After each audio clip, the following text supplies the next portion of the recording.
What's up everyone, it's Bucky and welcome to your 13th tutorial in C. And in this tutorial I'm going to be showing you guys how to make a truly random number generator. And if you guys are saying, alright, didn't you teach us that last time? Well, I did, but well, you'll see. There's a little surprise in store for you. Now, just to tell you guys pretty much what I'm going to do, let's go ahead and first let's execute and run this program. Now, the truth behind computer random number generators is that a computer is only a computer. There is no way in the world that a computer can truly generate a random number, since it has to follow a pattern. It's just made up of a bunch of electronics. It has to be told exactly what to do. So whenever we build a basic random number generator, although these look like random numbers, it's actually following a very precise algorithm to develop these random numbers.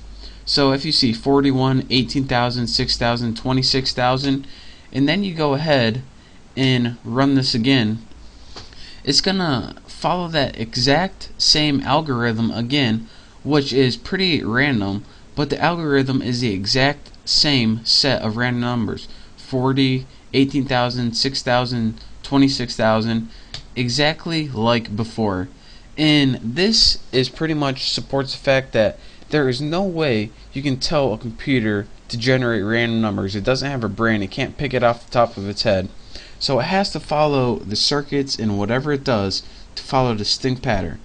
So as you can see, or I say that a lot, don't I? Or what I'm trying to say is, this is not a really desirable thing we want. So the closest thing we can do is trick the computer, or at least not letting a human being able to predict the random number of the computer. And if you say, alright, what's so bad if the human can predict it? Well, say you're building like a slot machine for a casino in C, and you really don't want the human to predict that, or if you're building a game or anything. So to do this, we need to start at a new value every time. And to do this, again, I said that, I feel like I'm repeating myself today, we need to make something called a seed.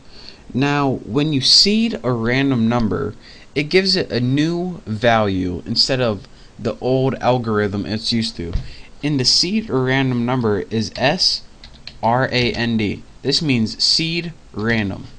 And what this line of code does right here is whatever parameter you type in, this can be any number, it's going to use that value and input it somehow into its algorithm to generate a list of truly random numbers. So let's say, let me just put 12, just because the 1 and 2 are close to each other and I'm lazy. And as you can, or I'm going to stop saying that, you got 40 last time, then like, I can't remember what it was, but it started with 41. Now you see it starts with 77 and gives you a whole list of random numbers. So that's what seeding a random number does.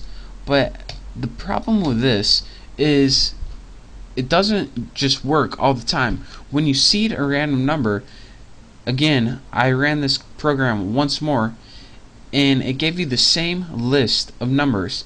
What seeding a random number does is take this and use it as a variable in the algorithm, so it changes it up a bit, but it still doesn't change it so it's totally unique each time. So it just pretty much gives you a different algorithm. So how can we seed a number that changes every time the computer runs the program? Well, to do that we need to think for a second. What is a value that we can put in here to have it change every time? We could put a scanf variable in there and have the user type it, but we really don't want that. That's not going to be useful. So the only thing that I can think of that changes every single second is time. So let's go ahead and write our time variable in our parameter for our seed variable.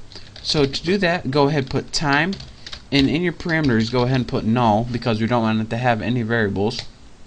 And what this will do is this.